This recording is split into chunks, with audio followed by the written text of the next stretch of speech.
It's just very strange for a lot of people that the list of clients that went to the island has not been made public.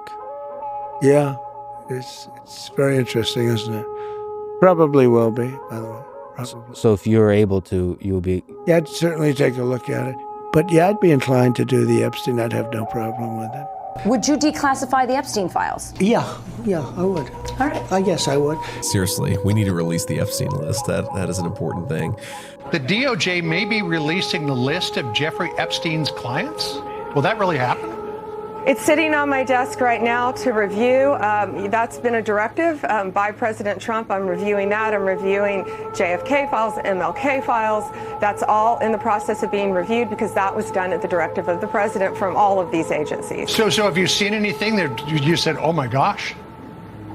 Not yet. Okay. People are wondering, because you said last week that you have the Epstein files on your desk, is when can we see them and what's taking so long to release them? I do. Jesse? We have flight logs, we have information, names, that will come out. Is it going to be shocking? I don't see how it's not shocking that there were so many individuals. What kind? Are we going to see who was on the flights? Are we going to see any evidence from what he recorded? Because he had all of his homes wired with recording devices. You say that the FBI has Epstein's list. They're sitting on it. That doesn't seem like something you should do. You're protecting the world's foremost predator. That seems like an evil thing to do, regardless of who may be embarrassed in the release of that list. Why is the FBI protecting the greatest in human history?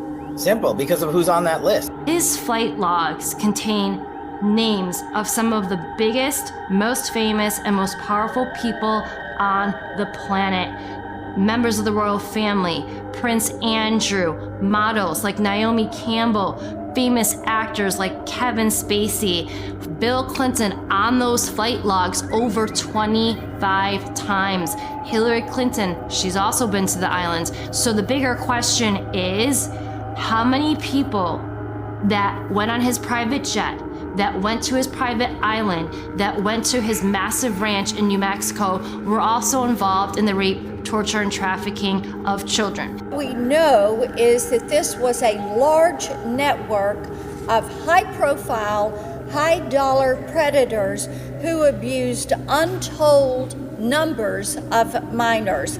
Trafficking underage girls to the private island near St. Thomas. Some even refer to it as Pedophile Island. Authorities say he declared it his primary residence. Sleazy Wall Street tycoon Jeffrey Epstein used the Lolita Express to ferry a bevy of beautiful young women. First house I go to has pinhole cameras. Jeffrey's showing me. He's really proud of them. Second house I go to has pinhole cameras. He says, Wexner gave me this house for $1. Wexner gave me this for $1. He was allowed to pretend to be a billionaire. I have worked on this for years, trying to get those records of who flew on Epstein's plane and who helped him build this international human trafficking ring. Absolutely, and he had help, that's for sure. He sure did. We know that again because he got his fortune and his connections through a group of Jewish billionaires. It was called the Mega Group, and it was a group of something like 100 Jewish billionaires and financiers.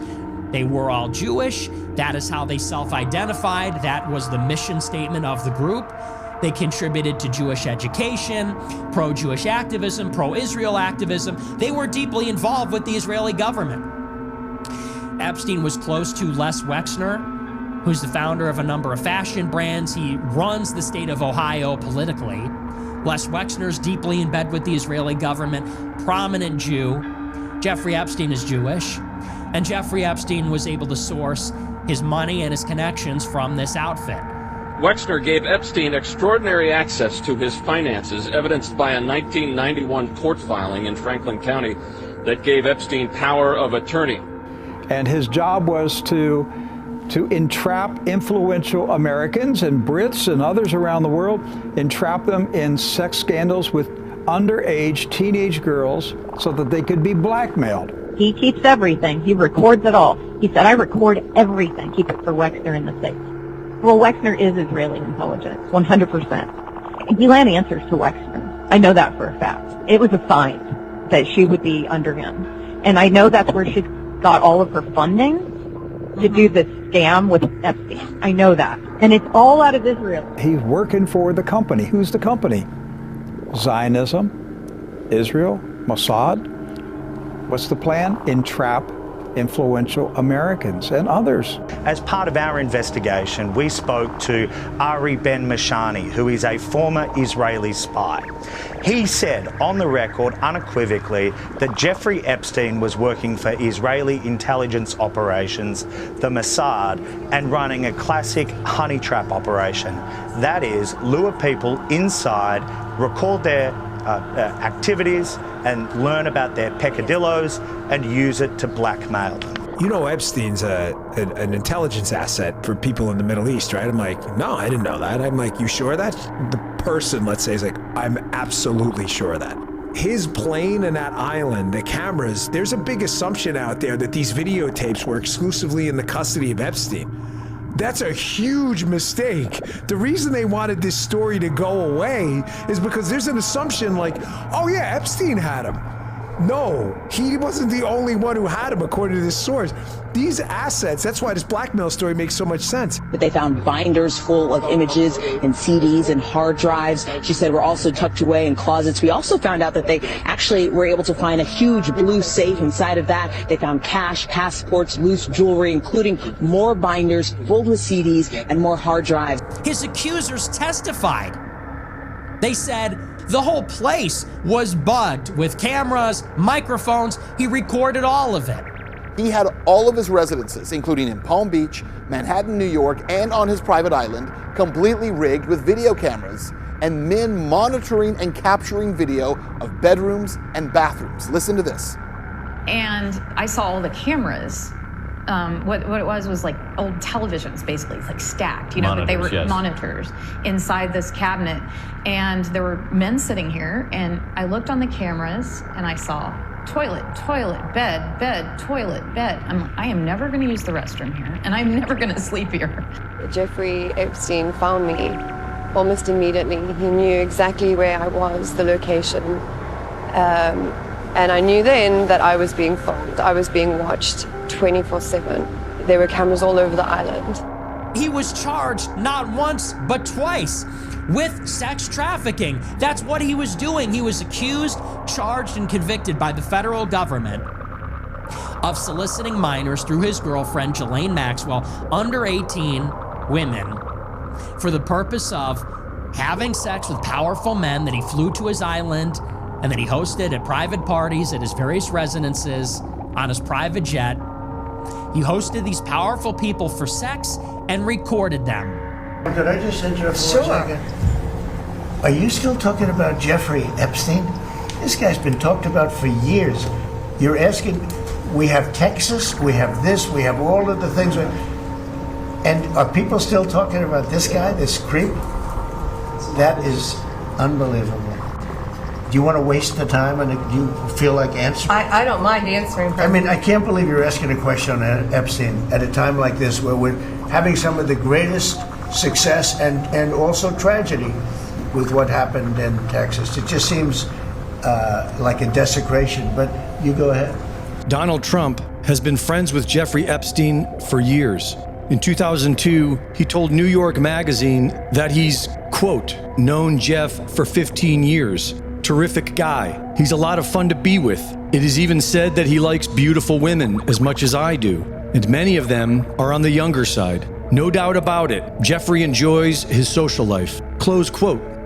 The former U.S. Attorney General Acosta said, this goes back to 2008, Epstein is intelligence. But you know, Alex Acosta was pretty clear when he was asked by the Trump transition team whether or not there would be any difficulty with his confirmation because of the Epstein case, because of what had happened in the Epstein case. He told them this. He had been told to cut a non-prosecution deal with Epstein's lawyers in 2008. Now, he had been told to back off, that Epstein was above his pay grade. I was told Epstein belonged to intelligence and to leave it alone. Epstein was charged. He was accused of procuring minors for the purpose of prostitution and for running a prostitution ring. That is a plea deal. He pled to those charges. The entire Epstein operation was a honey trap operation to entrap politicians, policymakers, celebrities, people in the media eye, basically to become Israel's assets. Correct. That it became basically an intelligence operation to entrap different politicians. Good morning. This is an NBC News special report. NBC News has learned that disgraced financier Jeffrey Epstein is dead. Epstein took his own life while he was behind bars here in New York. The medical examiner said that it was suicide. There are a number of red flags. The wound is down here. You'd think if somebody hung themselves, the wound would be maybe up here. Yes. Most hangings, the ligature slides up to beneath the jawbone, the mandible. Here it's in the middle of the neck. And to add to it, there was a total breakdown in security. The video cameras didn't work, the guards went to sleep. The noose had no tears. The 9/11 calls were never released. They staged resuscitation hours after he was already dead. And the guards, caught red-handed, fudging logs, blowing off rounds, snoring through their shifts. They got slapped with charges, sure, but jail time, not a day. The 2 Bureau of Prisons workers tasked with guarding Jeffrey Epstein the night that he killed himself in a New York jail have admitted that they falsified records, but they will skirt any time behind bars under a deal with prosecutors, federal prosecutors. That's according to authorities. That's just coming out. And the minute missing from the video, we released the video showing definitively the video was not conclusive, but the US government, led by Attorney General Bill Barr, rushed to label Epstein's death as suicide. A Zionist Jew, as some call him, Barr has a deeply telling family tie. His father, Donald Barr, hired the young Jeffrey Epstein as a math teacher at Dalton School back in the 70s, despite Epstein being totally unqualified for the job with no college degree. Oh, and Donald Barr? He works for the OSS, the precursor to the CIA. Coincidence? No such thing. Jeffrey Epstein used to teach math at the Dalton School in New York. The guy who hired Epstein, even though Epstein dropped out of college and was only 21 years old at the time, was Donald Barr, the father of Attorney General William Barr. Epstein would be let go and Donald Barr would resign as headmaster in 1974. In 1973, though, he wrote a book called Space Relations. Get this. Space Relations is a science fiction novel about a planet ruled by oligarchs who perform child sex slavery. Doesn't that sound familiar? Fast forward 46 years into the future. Jeffrey Epstein is taken into custody and Bill Barr is the Attorney General of the Department of Justice. Epstein commits suicide under Barr's watch and Barr removes the U.S. Attorney on Epstein's case. Hey Bill, what are you hiding? There's certainly about the way he died. It would be interesting to find out what happened there, because that was a weird situation, and the cameras didn't happen to be working, et cetera, et cetera. Did Jeffrey Epstein himself, or did somebody kill him? Senator, I believe he himself in a cell in the Metropolitan Detention Center. You said Jeffrey Epstein committed suicide. People don't believe it. Well, I mean, listen, they have a right to their opinion, but as someone who has worked as a public defender, as a prosecutor, who's been in that prison system, who's been in the Metropolitan Detention Center, who's been in segregated housing, you know a suicide when you see one, and that's what that was. He killed himself.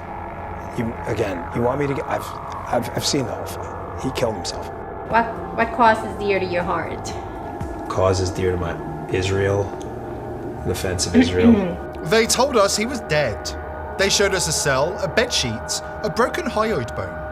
But what followed wasn't justice, it was the biggest cover-up since 9/11. But now, stunning revelations out of Israel have blown the lid off the official story.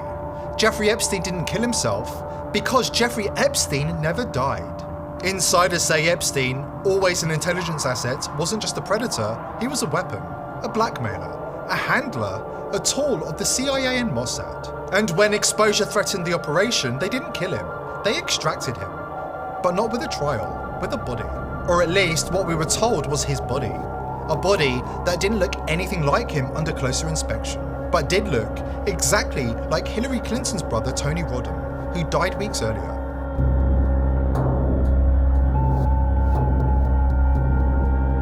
First, to back up on that, in February I did an interview on Fox, and it's been getting a lot of attention because I said I was asked a question about the client list, and my response was, it's sitting on my desk to be reviewed, meaning the file along with the JFK, MLK files as well. That's what I meant by that. Also, to the tens of thousands of video, they turned out to be child porn downloaded by that disgusting Jeffrey Epstein. Child porn is what they were. Never going to be released, never going to see the light of day. To him being an agent, I have no knowledge about that. We can get back to you on that. This is not only not disclosure, this is a cover-up. It's the opposite. Do you understand? It's not like he said he would release it, but he didn't. No. He said there would be full disclosure. Now they're lying about it and covering it up. They're actually burying it. They're making it less accessible than before. And Israel is one of our, if not our greatest ally in the world. And I'm so proud of what happened today. I've been to Israel twice as Attorney General. And not only that, but we also know that following his arrest in 2019, the FBI seized multiple computers and hard drives from Jeffrey Epstein's properties, including from his private island.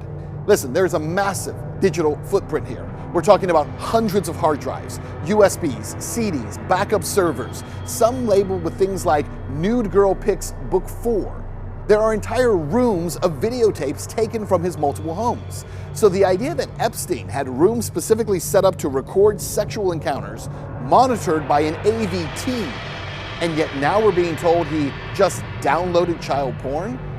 They're telling us none of it was real. He killed himself. There's no list. All the people that had sex in his apartment that almost certainly, Epstein has tapes of powerful people having sex with minors. He got convicted of this. He's trafficking minors for sex with powerful people in his residence where there's cameras and microphones everywhere. There's photos of it. There's testimony about it. But they say there is no blackmail ring.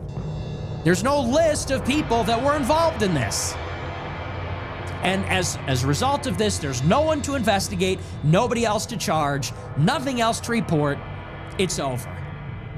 In the second installment of Giuffre's Dead Man Switch, she says that when the public understands the role played by Israel, there'll be a reckoning. If you're hearing this, it means I'm dead. Not missing, not in hiding, dead. And it wasn't a suicide. It wasn't an accident. I was murdered because I know too much, because I refuse to shut up. And this is one of several tapes I've sent to trusted journalists, people who still care about truth, who still dare to stand up to power. If you're one of them, thank you. Please don't stop. This is part of a series I've prepared called The Justice Files, and it's aimed at one thing, making damn sure the monsters who trafficked me and others like me who abused us, who murdered those who spoke out, they don't get away with it. My name is Virginia Giuffre. What matters is that I was a victim of Jeffrey Epstein. You know who I mean, the billionaire creep who killed himself in that prison, except he didn't. That was all a lie. He's still alive. He's laughing. He's bragging. He's out there doing it again. So how do I know? Because I was in the system. I was trafficked by him for years to the kind of men who appear on magazine covers and look important and shake hands at summits. I know how these networks work, and I still have contacts, other survivors, employees, even some people still caught in the system, still forced to serve. Word gets around. Jeffrey's not even hiding it anymore. He brags about it to the sick freaks who still worship him, says he pulled off the greatest vanishing act of the century, says they'll never catch him now. And you know what? He might be right, unless people wake the hell up. Here's what actually happened. Jeffrey didn't die in that cell. The body they wheeled out, that wasn't him. That was Hillary Clinton's brother. His name was Tony Rodham. And yeah, he looked close enough to pass for Jeffrey if you squinted and didn't ask questions. Hillary killed him over some property fight, then used his corpse to fake Jeffrey's death. The cameras conveniently glitched. The guards just happened to fall asleep. And the DOJ's top brass, they made the call. Epstein didn't die. He walked out. Right through a service exit, climbed into the back of a government SUV like it was Uber Black, driven straight to a private airfield in Jersey. And where did he go? Israel. Why? Because he was working for them the whole damn time. His blackmail operation, his whole setup, it wasn't just about money or perversion. It was intelligence, strategic compromat. Every time a powerful man raped a girl in one of Epstein's mansions, there were cameras, microphones, full surveillance. Every move recorded, and those tapes, they weren't just for his vault, they were sent straight to Israeli handlers. And now they've got everything, every name, every act, every crime. That's why so many US officials suddenly flip their scripts. It's not ideology, it's fear. They're being blackmailed, or worse, they're being threatened. I've heard the warnings passed around: obey or end up like JFK. And don't think that's an empty threat. These people have no limits. Kill or be killed, they say. They kill when it's convenient. They erase, they delete, just like they're trying to delete me. But I won't let them. Even in death, I won't let them. That's what this tape is for. That's what all my tapes are for, to expose the deep state apparatus, the global trafficking ring, the politicians and billionaires who use children like pawns, and the system that protects them. I was passed around like property, but I am not property. I am not a ghost. I am testimony. And if you're hearing this, it means the truth is still alive. Keep going. Don't stop. They're not untouchable. Not if we all stand up. I wasn't allowed to go get food. And when I called Ghislaine and asked why I couldn't eat there, she said, "It's a Jewish country club. You're not Jewish. They're not going to serve you." This is how this woman spoke to me. Yeah, this is how these people think, Whitney. They, honest to God, think their DNA is better than everybody else's. I swear to you. It was a theme all the time with them.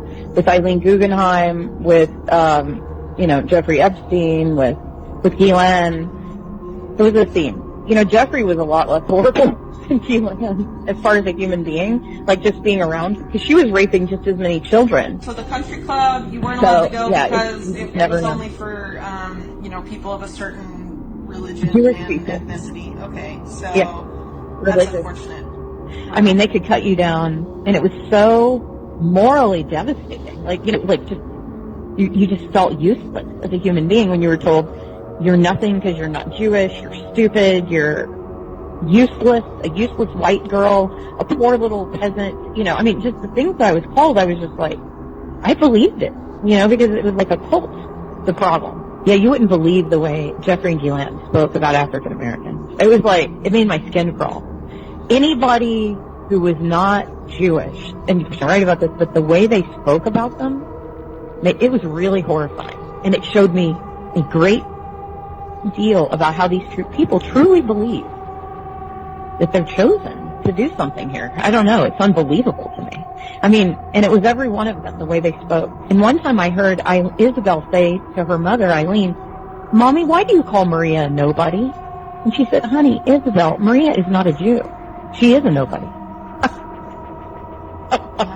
Well, it is worth so you can see why for about 20 years. That type of stuff I might actually include just because the Maxwell family has you ties should include to this it. group You should include it. What's it called? Chabad Lubavitch. And group openly talks about how only Jews are human and the rest of human beings are like cattle, basically. We make a lot of money off your children. Your children from cradle to grave. All we do is make money off of them. You're cattle. You're goyim. The human cattle. We have a lot of fun around Passover where we steal the children. And, I know you know because I've heard it on your show before.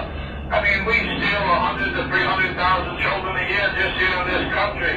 And we drain the blood and we mix it with the Passover blood. And then we throw the bodies into the slaughterhouses that we own. And we grind up all the bodies and the sausage and the hamburger. McDonald's is one of our favorite outlets. And the people, they eat it for breakfast, they eat their children for lunch. And, as Jews, we gotta do what we do. The most important thing to remember between you, Pastor Wickstrom, and me, Rabbi Hagee Finkelstein of New York, that we both have two fathers. And so that's why we look at the collision that's going to take place between two forces, don't we? It's no coincidence that we have the world's largest blackmail ring being run by Israel, and we are passing speech laws to stop people from criticizing the government of Israel, not our own. We have a massive unregistered lobby in our government working on behalf of Israel. We have dual citizens with Israel peppered all throughout our government. We give more money and military aid to Israel than to any other nation. Even when Israel embarrasses us on the world stage and goes against our president's apparent orders in war times, or peace times, but just bombing people, our politicians and president go along with the cuckery, all competing for who can get Bibi's dick further down the back of their throats. It is no coincidence that for decades now, criticism of Israel has been a career-ending sin for anyone in the media or the government or finance or really any position of power at all. And of course, I'm anti-Semitic for looking at the evidence that is clear as day. Just ignore the facts and evidence that it is all laid out before you. Ignore the genocide that our tax dollars are funding. Ignore the endless streams of videos of kids buried and burned and starved to death in Gaza. Ignore that they are shooting them with sniper rifles while they're pretending to give them food. Ignore Israel's secret nuclear program. How are they getting people to go on the internet and pretend like we don't care that our nation is run by pedophiles, and that apparently that runs so high up that our own president, our own Department of Justice, our own elected officials, the MAGA coalition, America First, is now telling you, why would you even care? Why would it even matter if Jeffrey Epstein had our whole government blackmailed? Why would it even matter if Israel and the CIA and all these dudes were trafficking children? American children, no less. Little girls off the streets in Palm Beach, Florida. As well as little girls from all around the world. Not to mention, a lot of them were into little boys. That's no big deal, apparently. It's not America First to even talk about it. Just shut up and vote for Trump. But it'd be really nice if he could take Bibi's dick out of his mouth for long enough to acknowledge a few of the promises that he made on his way into office. Maybe just one of them. Maybe like any of them. Because unless we get some of that, it pretty much just looks like we're all paying taxes to pedophiles. You know, if your child is thrown out from every single school in the tri-state area, right? At some point, the principal is going to tell you, it's not the schools. You understand? Jews have been thrown out from every single country they ever lived in, besides maybe 5. New Zealand, Australia, America, and maybe another 2. You tell me one country in the world that they weren't expelled from. So at some point, you got to look at yourself and you say, you know what? Maybe it's us. So you become a self-hating Jew. I understand the process very well. 2,000 years of being thrown out of every school. At some point you look in the mirror and you say, you know what? I got the issue. As a parent and as a patriot, I'm absolutely outraged by what we're allowing to happen to our children. And our leaders are low-life scum that screw little girls so the Jews can screw America. That's what's happening in this country. I just said it. That's what's going on in this country. And our FBI is corrupt, the Supreme Court is corrupt, the Justice Department is corrupt, the news media is corrupt, the whole country is corrupt. Because we've walked away from Almighty God and we've allowed Kabbalah practicing Jews to defile the nation. Put that video out. Go ahead and clip this video and send it out. I dare you. You don't rape kids. You don't traffic kids. You don't indiscriminately blow up kids. You don't bomb their schools and their hospitals and their libraries and entire rows of residential housing. You don't do that. 350 million people in this country can't agree that that's a hill that we should all die on. You're not allowed to rape our kids. You want to talk about regime change? We need it right here. You want to talk about a war against a criminal government? That's right here. I am willing to sacrifice my life for my kids. I don't want my kids getting raped by my government. Literally. These people are demonic and they are sick. They are satanic. Our Constitution tells us what to do. The whole system is fake. It's all fake. And those people told us that when your government becomes oppressive to your God-given, inherent, inalienable rights, you tear it down and replace it with one that's representative of the people. That's what we need to do.